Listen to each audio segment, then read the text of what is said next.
Usually robots predefined command follow करते हैं, but robots.txt file में दिए हुए कमांड को दुनिया के सारे बड़े सर्च इंजिन्स फॉलो करते हैं।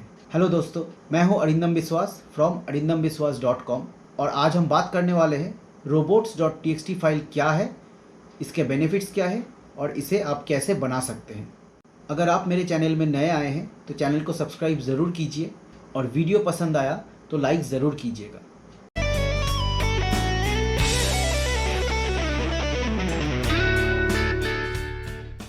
robots.txt एक टेक्स्ट फाइल है और ये एसईओ के लिए बहुत ही इम्पॉर्टेंट होता है।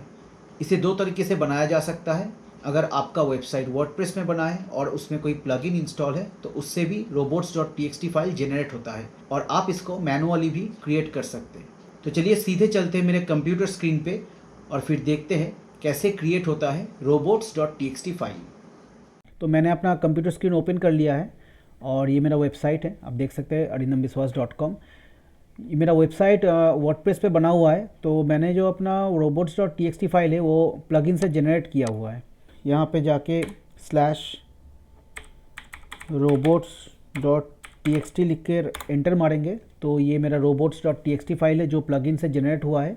और आप देख सकते हैं यहाँ पे यूज़र एजेंट मतलब जितने भी सर्च इंजिन है सबको अलाउ किया हुआ है इस एस्टेरिक्स के साइन के साथ, और डिसअलाउ में wp-admin ये जो फोल्डर है इसको डिसअलाउ किया हुआ है।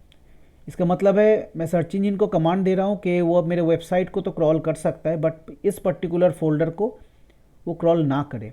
और यहाँ पे फिर से अलाउ किया हुआ है wp-admin/admin-ajax.php को।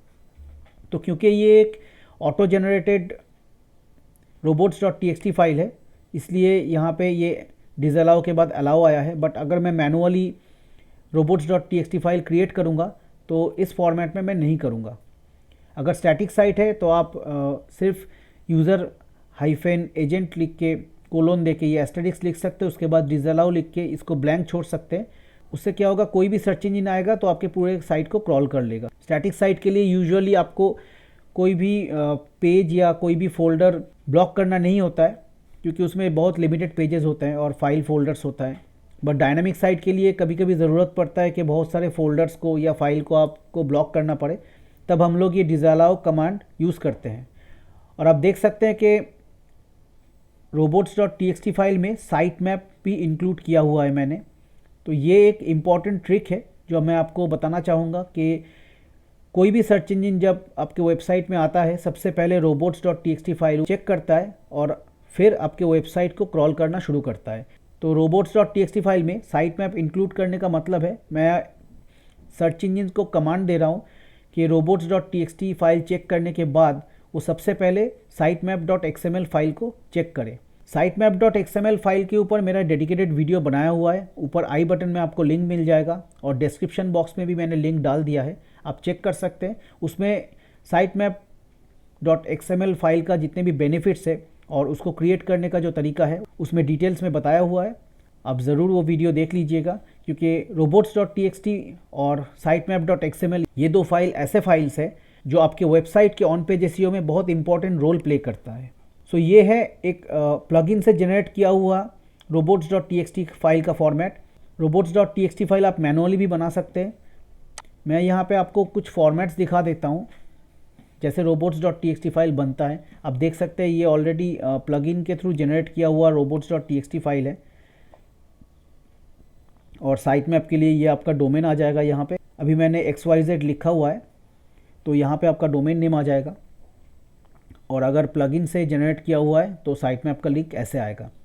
इसके बाद मैनुअली अगर आप कोई robots.txt फाइल क्रिएट करते हैं तो आप देख सकते हैं यूज़र एजेंट एस्टेरिक्स दिया हुआ है, मतलब सारे सर्च इंजिन को अलाउ किया हुआ है। उसके बाद जो जो फाइल या फोल्डर को आप डिसअलाउ करना चाहते हैं उसको आप ऐसे डिसअलाउ कमांड के अंदर इंक्लूड कर सकते हैं। किसी भी फोल्डर को आपको ब्लॉक करना है तो आप उस फोल्डर को ऐसे डबल स्लैश के अंदर लिख सकते हैं।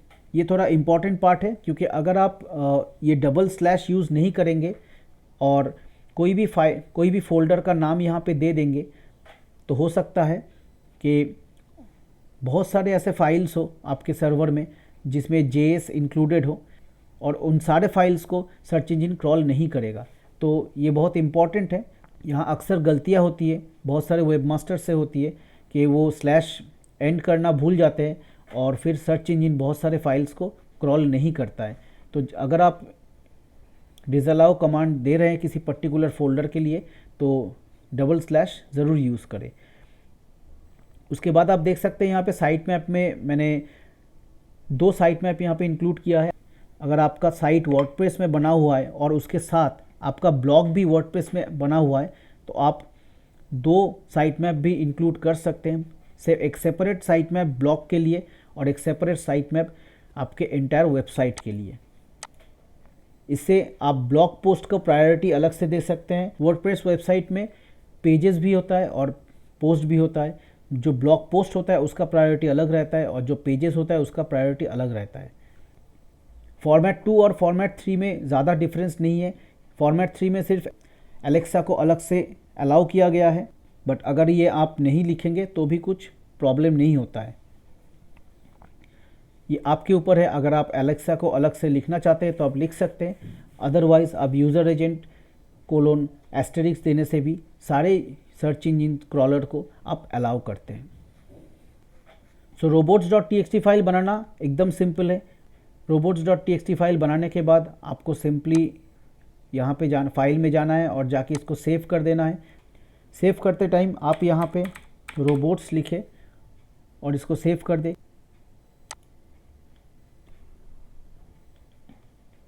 अब देख सकते हैं ये robots.txt फाइल रेडी हो गया है, बट यहाँ पे आपको कोई भी एक फॉर्मेट यूज़ करना है, या तो ये फॉर्मेट या फिर इन दोनों में से कोई एक फॉर्मेट।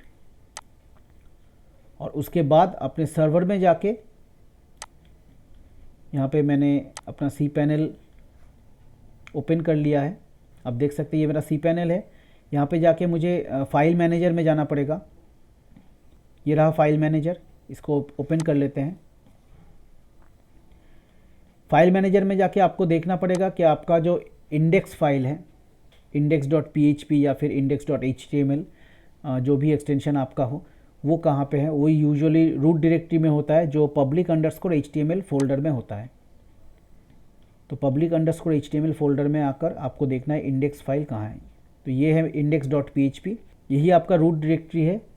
और आपका जो robots.txt फाइल है उसको आपको अपलोड करना है।